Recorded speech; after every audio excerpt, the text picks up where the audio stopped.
Bismillahirrahmanirrahim. Assalamualaikum warahmatullahi wabarakatuh. Alhamdulillahirrabbilalamin. Wassalatu wassalamu ala rasulillah. Wala hawla wala quwata illa billah, amma ba'd.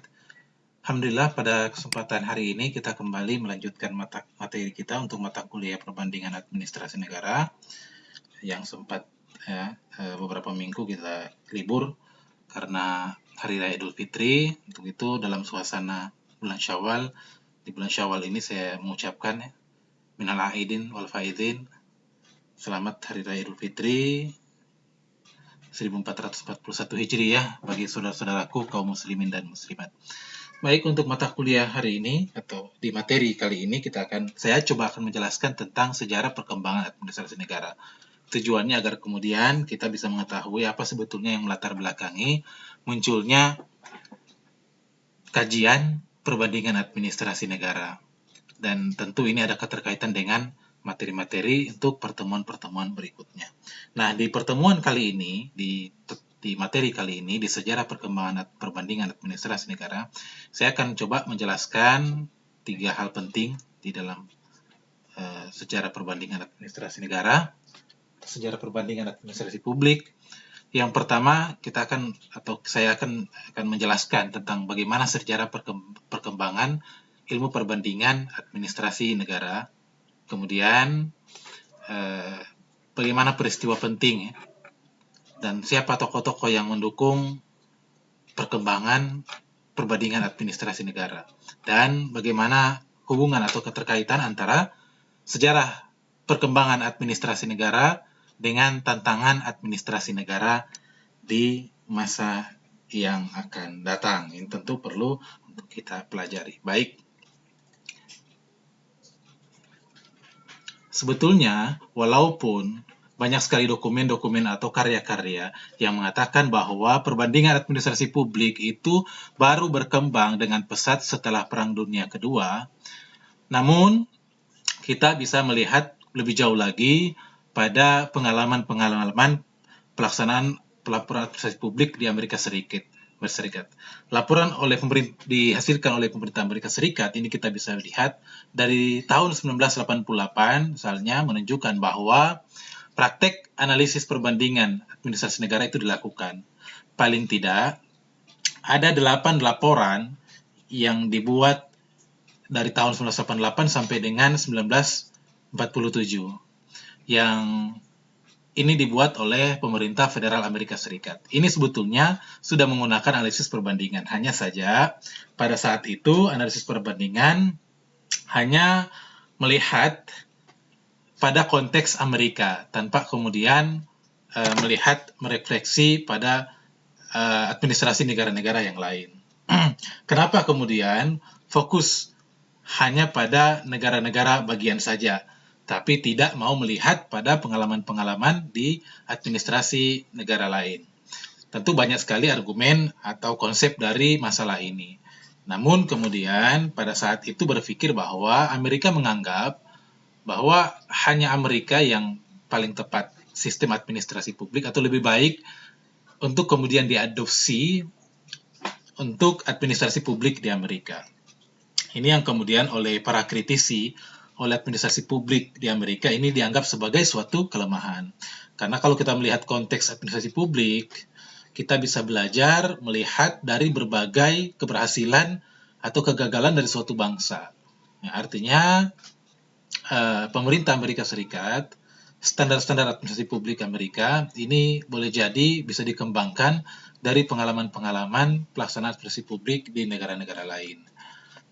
Nah, pada sejarahnya, kajian-kajian antar bangsa untuk melihat sejauh mana administrasi publik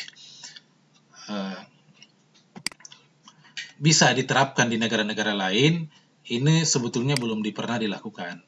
Nah, sehingga kemudian pada saat kemudian Amerika menjadi pihak yang sangat paling dominan untuk memberikan bantuan-bantuan teknis kepada negara lain, namun kemudian terjadi masalah.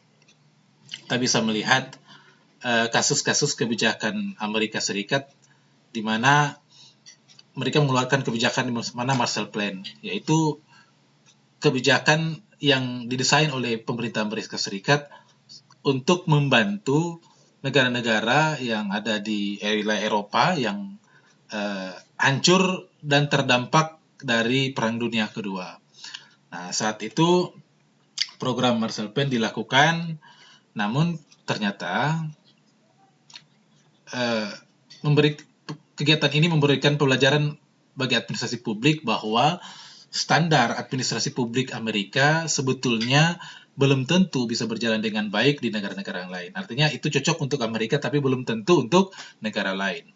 Selain pengalaman Amerika melaksanakan akses teknis pasca Perang Dunia Kedua, akademisi Amerika juga melihat bahwa program-program ini, kegiatan-kegiatan teknis ini itu dilakukan oleh PBB, Perserikatan Bangsa-Bangsa ya, melalui berbagai kegiatan-kegiatan sosial, kajian-kajian sosial ekonomi untuk melihat apa yang melatar belakangi pelaksanaan administrasi di negara-negara berkembang. Dengan demikian, sebetulnya PBB juga turut memberikan kontribusi atas sejarah perkembangan administrasi publik. Salah satu bukti penting apakah misalnya Amerika belajar dari kegagalan Marshall Plan, itu diantaranya dibuktikan dari adanya catatan bahwa ada kejadian-kejadian atau catatan-catatan yang dilakukan atau yang ditemukan oleh akademisi atau para praktisi di mana mereka bekerja di dalam konteks budaya yang berbeda atau di negara yang berbeda. Pada saat itu para petugas sipil, para PNS ya atau TNI yang dipekerjakan di luar Amerika itu merasa bahwa ada ketidaksesuaian antara apa yang mereka peroleh di Amerika dengan apa yang mereka lihat di lapangan. Dengan demikian, muncullah keterkaitan bahwa perlu sekali kajian analisis perbandingan yang lebih sistematis untuk memastikan bahwa praktek administrasi publik di semua negara itu mengalami perkembangan yang positif dan tidak memaksakan satu sistem dari sebuah negara untuk sistem negara yang lain. Artinya di sini ada prinsip bahwa tidak mungkin sebuah standar Amerika akan berlaku umum kepada semua negara di seluruh dunia. Nah, konsep perbandingan administrasi publik ini pada sejarahnya sangat terkait erat dengan konsep perbandingan administrasi. Nah, pembangunan administrasi sendiri paling tidak merupakan refleksi atas perkembangan sejarah perbandingan administrasi publik. Misalnya ada 6 hal yang didiskusikan. Pertama, menganalisis tentang kebutuhan ekonomi dalam proses pembangunan administrasi. Kebutuhan-kebutuhan sumbangan dana, kebutuhan-kebutuhan finansial. Kemudian ada juga yang kedua, kesadaran perlu menganalisis kebutuhan-kebutuhan yang sangat variatif di negara-negara maju maupun di negara-negara berkembang. Karena kondisi negara tersebut tidak pernah sama antara satu negara dengan negara yang lain. Sehingga kita bisa mengetahui bagaimana kebutuhan-kebutuhan negara satu dengan negara lain. Ketiga, kemudian, apakah mungkin pembangunan itu dikelola? Nah, itu juga dilakukan dengan analisis perbandingan. Yang keempat adalah untuk mengkaji, mencoba melihat sejauh mana konsep-konsep yang diterapkan di sebuah negara itu bisa ditransfer, itu bisa diadopsi oleh negara lain. Yang kelima terkait dengan apakah misalnya situasi-situasi yang ada, seperti politik, sosial, ekonomi, budaya yang ada di negara-negara berkembang itu bisa diperbaiki dengan cara mengadopsi situasi politik, sosial, ekonomi, budaya yang ada di negara-negara maju. Dan yang keenam, terkait dengan asumsi bahwa sesungguhnya negara-negara maju, terutama negara-negara barat, itu bukan hanya satu-satunya model untuk mengembangkan administrasi publik atau administrasi negara itu sendiri. Nah, selain hal-hal yang tadi ini, dalam perkembangan administrasi dalam perkembangan perbandingan administrasi publik atau administrasi negara, terdapat beberapa peristiwa penting yang menjadi apa yang disebut dengan milestone atau titik penting di dalam perkembangan administrasi perbandingan. Misalnya di tahun 1952 atau 59 ya, 52 dikenal dengan Public Administrasi Clearing House, di mana lembaga ini merupakan suatu lembaga yang melaksanakan proses pengumpulan, pengklasifikasian, dan penyebaran administrasi publik atau administrasi negara. Nah, lembaga ini merupakan suatu lembaga yang sebagai sponsor dalam pelaksanaan perbandingan administrasi publik, baik konferensi maupun kegiatan-kegiatan lain. Yang ini tempatnya berbasisnya di Amerika Serikat. Pada tahun 1993, oleh IPSA yang diprakarsai oleh Charles melakukan penelitian tentang studi perbandingan administrasi negara di negara-negara Eropa. Nah, pemerintah Amerika saat itu mencoba membantu negara-negara berkembang dengan diilhami oleh keberhasilan dan pengalaman-pengalaman dari program-program Marshall Plan yang ada di Amerika itu. Kemudian Amerika terus-menerusnya kemudian melakukan pengembangan administrasi publik melalui bantuan-bantuan kepada negara-negara lain, melalui kegiatan-kegiatan bantuan-bantuan teknis di bidang administrasi publik. Nah, di tahun 59 itu dibentuk organisasi CAG, Comparative Administration Group. Nah, mereka memiliki peran yang paling besar di dalam mengembangkan kajian perbandingan administrasi negara. Nah, kenapa CAG berkembang? Karena disebabkan oleh terdapat dukungan dana yang sangat besar dari sektor swasta, seperti Ford Foundation pada saat itu untuk memberikan dukungan dana yang sangat besar sebesar $500.000 per tahun dari 1962 sampai 1966. Artinya semua kegiatan riset dan publikasi, proyek-proyek kegiatan pengajaran di berbagai perguruan tinggi itu dibiayai oleh Ford Foundation dengan biaya $500.000 US dollar. Nah, disinilah kemudian dianggap sebagai masa-masa yang luar biasa, masa-masa keemasan dari administrasi publik itu sendiri. Dan ini sangat luar biasa tentunya. Kenapa? Karena banyak konsep-konsep administrasi publik yang lahir dari hasil kegiatan penelitian-penelitian yang dibiayai oleh Ford Foundation. Jadi Ford Foundation ini 500.000 US dollar ini biayai oleh Ford Foundation, tujuannya untuk melakukan riset-riset, penelitian, kegiatan-kegiatan pengajaran yang memang tujuannya untuk menemukan konsep-konsep ilmu-ilmu yang dihasilkan dari kegiatan-kegiatan ini. Nah, hasilnya kita bisa lihat bahwa begitu besar peran dari para peneliti. Jadi anggota-anggotanya ini banyak ternyata dari ahli-ahli di bidang politik. Kenapa kemudian di bidang ahli-ahlinya itu adalah orang-orang yang di bidang politik? Karena pada saat itu administrasi negara, kalau kita kembali merefleks ke belakang, melihat atau mempelajari atau membuka kembali materi-materi kita di pengantar ilmu administrasi publik tentang paradigma administrasi publik, di mana administrasi publik itu memang induknya itu adalah politik, sebelum memisahkan menjadi ilmu administrasi negara sendiri, yang waktu kita pelajari semester 1 yang lalu ya. Nah, sehingga memang di kegiatan ini banyak sekali anggota-anggota CAG ini, Comparative Administration Group, itu berasal dari ahli politik, misalnya Gabriel Almond, Leonard Binder, James, dan lain-lain. Nah, mereka memberikan sumbangan si pemikiran, mencoba mengembangkan berbagai konsep-konsep administrasi publik yang ini diperuntukkan untuk pengembangan administrasi publik. Nah, pada masa masa-masa keemasan inilah, kemudian lahirlah konsep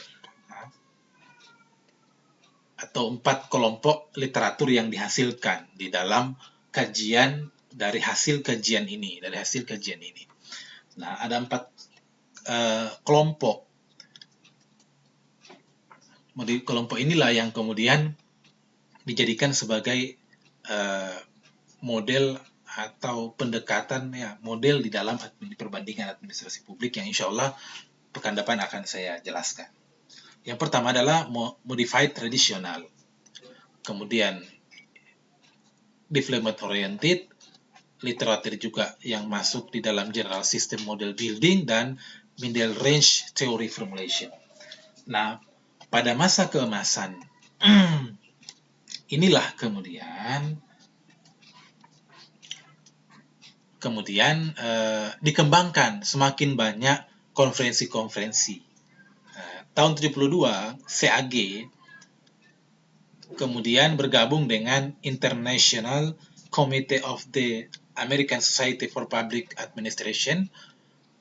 Mereka secara khusus membuat institusi yang secara intensif khusus membahas perkembangan administrasi publik yang disebut dengan SICA. Atau di sini disebut, atau lebih tepatnya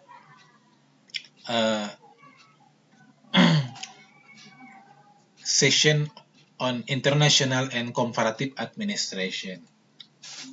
Nah, inilah kemudian banyak langsung atau kemudian fokus pada kajian-kajian administrasi publik, perkembangan administrasi publik.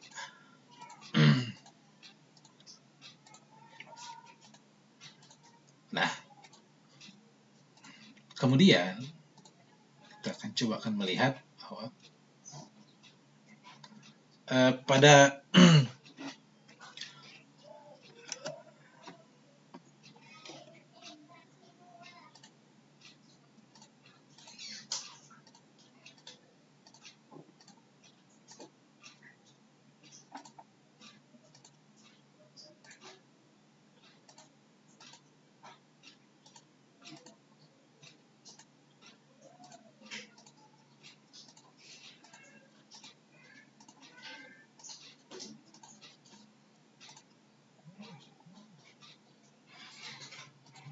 ya, kita lanjut. Ini ada kesalahan teknis. Kita lanjut. Tadi saya ulangi lagi bahwa pada keemasan inilah kemudian CAG bergabung di SICA, di mana memang tujuannya untuk lebih intens mengembangkan administrasi publik itu sendiri, agar supaya lebih fokus membahas tentang perkembangan ilmu administrasi publik. Ya.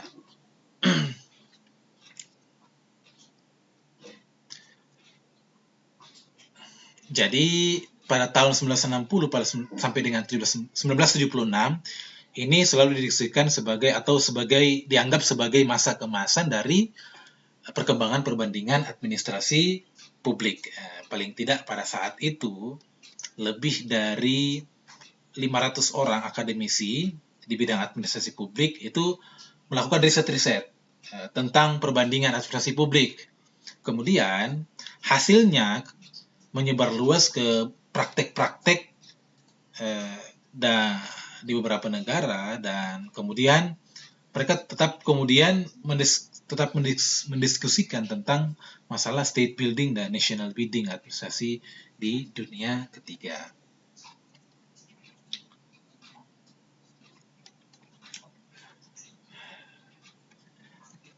Tetapi pasca tahun 72, ketika ada pengurangan kegiatan penelitian karena dananya mulai berkurang, disinilah kemudian mulai menurun atau berkurang proses kajian-kajian administrasi publik. Kenapa? Karena Ford Foundation kemudian mulai mengurangi dana-dana penelitian pada 1970 sampai 1980. Sehingga disinilah kemudian kajian-kajian perbandingan administrasi publik yang tadinya sudah mulai berkembang, sudah mulai menurun. Kenapa? Karena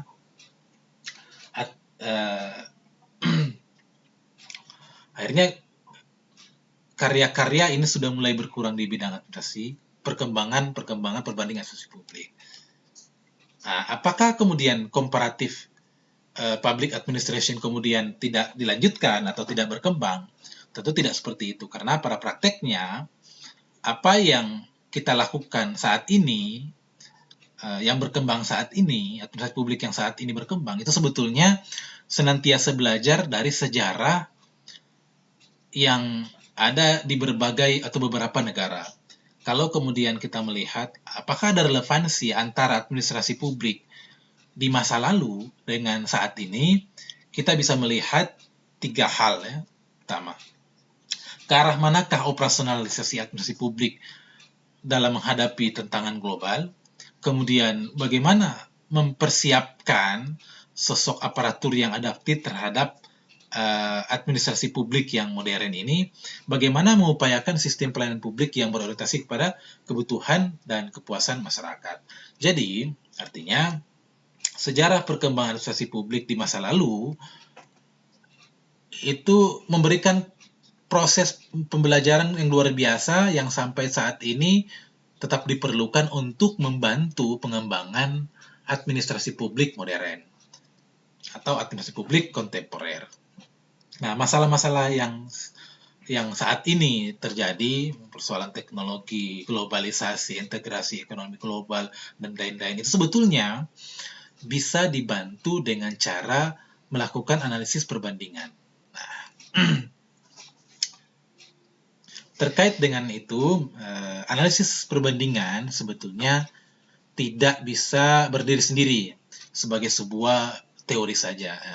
Harus dipahami juga bahwa konsep perbandingan juga akan terkait dengan konsep perubahan-perubahan lingkungan strategis. Banyak sekali ahli yang menyajikan konsep-konsep seperti ini. Misalnya, ini Marcos dan Renal mengatakan bahwa ada proses adaptasi, organisasi tentu di era globalisasi, yang kemudian dikatakan bahwa di sini perlu untuk pengembangan administrasi, bahwa di sini menunjukkan bahwa perbandingan administrasi publik ini perlu dilakukan untuk mendorong atau menyelesaikan problem-problem administrasi publik di masa sekarang ini. Nah, administrasi publik saat ini menuntut adanya upaya penyempurnaan ke arah pemerintahan yang jauh lebih efektif dan efisien. Pergeseran pemerintahan yang memberikan peluang besar ke sektor swasta juga ini mengubah pola-pola atau mengubah pola-pola format-format administrasi publik, dengan kemudian bahwa sejarah perkembangan administrasi publik hanya menjadi sebuah proses refleksi dan terus mempengaruhi konteks administrasi publik saat ini. Tantangan-tantangan yang terjadi saat ini di era globalisasi dan liberalisasi ekonomi, penemuan teknologi yang begitu cepat, itu semua menjadi salah satu faktor pemicu bahwa saat ini studi komparatif itu terus dipertahankan dan sangat-sangat bermanfaat untuk menyempurnakan administrasi negara atau administrasi publik di berbagai negara, bukan hanya negara maju, tetapi seperti kita di Indonesia, negara-negara yang berkembang. Saya kira itu yang paling penting yang kita pelajari di dalam perkembangan administrasi negara, yang tentu menjadi bagian penting untuk kita ketahui, sehingga perbandingan administrasi negara ini menjadi bagian penting untuk kita pelajari agar supaya perkembangan-perkembangan yang terus ada dalam konteks globalisasi ekonomi saat ini bisa terus diperbaharui konsep-konsep sistem-sistem administrasi negara, administrasi publik, guna untuk menjawab tantangan dan permasalahan yang ada di dalam negara dan publik saat ini.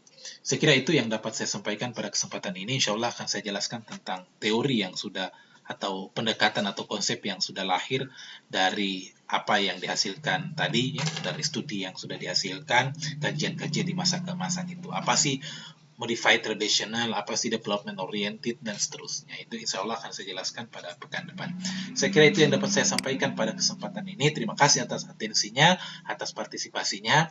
Mohon maaf apabila ada salah kata dan kekurangan yang saya sudah berupaya semaksimal mungkin untuk menyampaikan materi ini agar supaya bisa dipahami secara seksama. Terima kasih sekali lagi. Sampai jumpa pekan depan. Assalamualaikum warahmatullahi wabarakatuh.